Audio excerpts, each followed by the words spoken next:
And I'd like to say a special thank you to the lady, Julia Bonin, who was responsible for acting on her intuition and bringing the information to our attention that led us to the location of Mr. Clare at Doheny State Beach. And without that, I'm sure he would have hopefully been located, but he was located and brought those children back safely into our custody to be reunited with their parents. So my story is short. I'll ask, how about if you hear from Ms. Bonin first, and then I'll come back up and answer questions at that time. So I'd like to introduce Julia Bonin. And I'm going to give her a round of applause. And I'm sorry to help you out there. Hi, my name is Julia Bonin, and I live in Dana Point, just one town north of San Clemente. And as nervous as I am to be up here, I just want to say to everybody that you just have to trust your instinct and your gut when you see these things, because I almost didn't act upon it. I was driving my son to school, to middle school, and saw the three individuals, and I had seen on social media their photos in our town, and thought when I first saw them that there's no way that they were still here. They had to have been, left town already, and they weren't still in the area. I saw it on friends' social media pages. All of our community was sharing it. I follow OC Sheriff Department, and I continued to take my son to school with that instinct that it was them, and I drove another half mile, and as we pulled up to school where I was supposed to be volunteering this morning, I looked at my son and I said, I have to go back. I think it might be them, and I have to make sure. So I dropped him off at school and turned around and headed back north and parked and got out of my car and took a photo and called dispatch and reported what it was. And they said thank you after they connected me to the Doheny State Park Police. And I continued then after to head back to school to volunteer, and again turned back around because I thought I can't leave.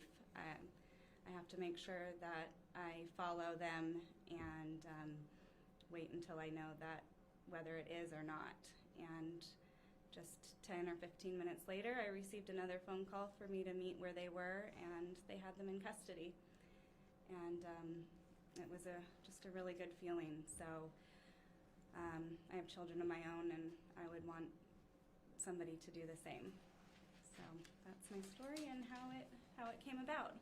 Julia, what was it about them that made you realize, what were they doing? How were they acting? There was a blurry picture that was put out this morning from the OC Sheriff, I think. I mean, it's been going around with other people, but it was pretty much the same image. She was holding the little boy's hand, and he had a shovel in his other hand. And the dad was, much taller, but he also, struck me because he had a sweatshirt on and a hat and sunglasses and camo pants, and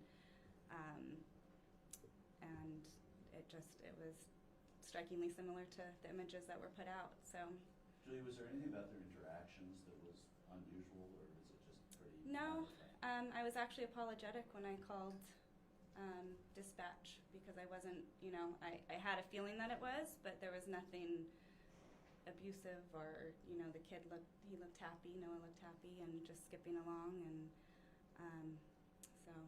Just where you were and where they were when you saw them and what they were doing? Originally, when I saw they were just walking, they didn't have the backpacks that I had originally seen in the photos. They were walking northbound on PCH. There's like a little sidewalk area, and when I first saw them, and then when I came back probably 10 minutes after I dropped my son off, they had entered the state park, Doheny State Beach right there, and that's when it becomes, there's a separation with a train track and a fence from where I was.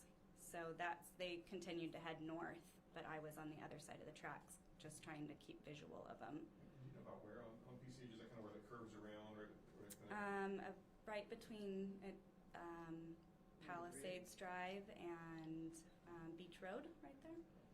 And so they didn't have their backpacks. It looked like you didn't know where they were coming from or where they were going. No, just heading north. north.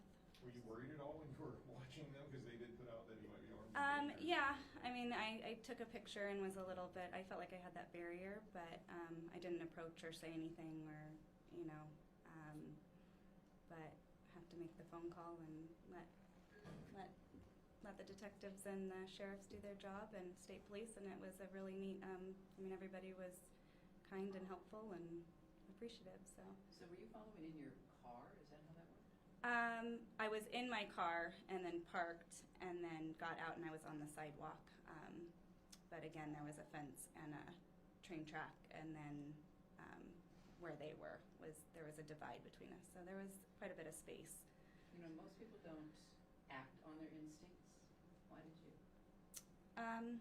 Because I have children myself, and I would want them, you know, we have constant conversations with my own children just about things at school and watching out for each other and friends, and when you have an instinct like that, you can't, like my friend said, I would have regretted it had I not turned around.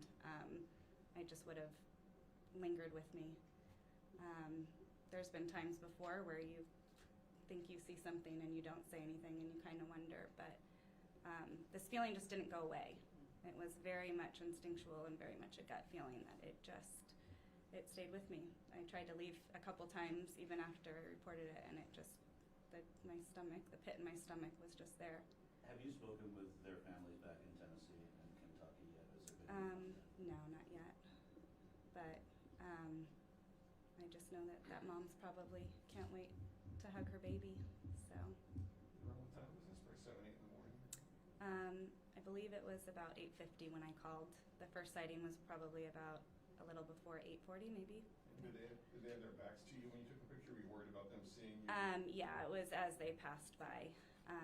But again, I wasn't up close. It was more, and then I did the comparison of the picture that I saw after I reported it, because I just kept questioning myself. But when I pulled them both up on my phone, you can see the resemblance. Did you hold it up, or were you kind of incognito, just like acting like you're on the phone taking the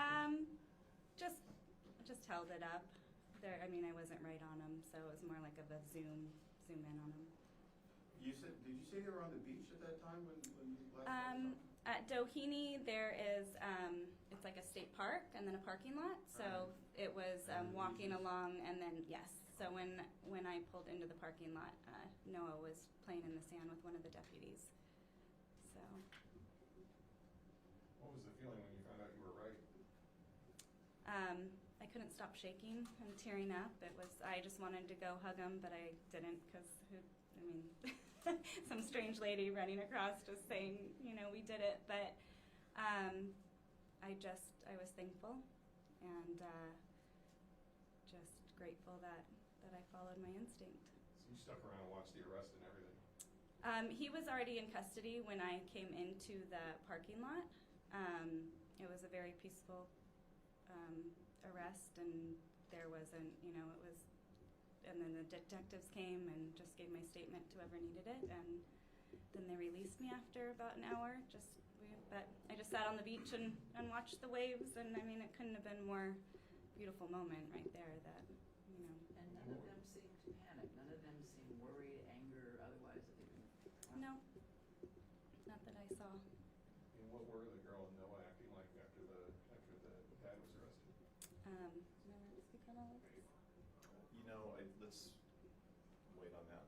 Chip. Yeah, I mean, they were in good spirits, so.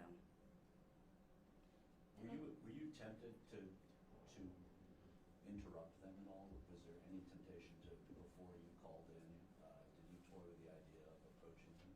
No. Because you knew that he had been potentially armed? I had seen that, but also I had an instinct that it was them, but I called and got a hold of somebody fairly quickly, and I could see the they connected me right away with the state park. So I knew that I saw those members there, and then I saw the sheriff's department pretty quick on the scene. So I just felt like if I tried to say anything, it would have caused disruption.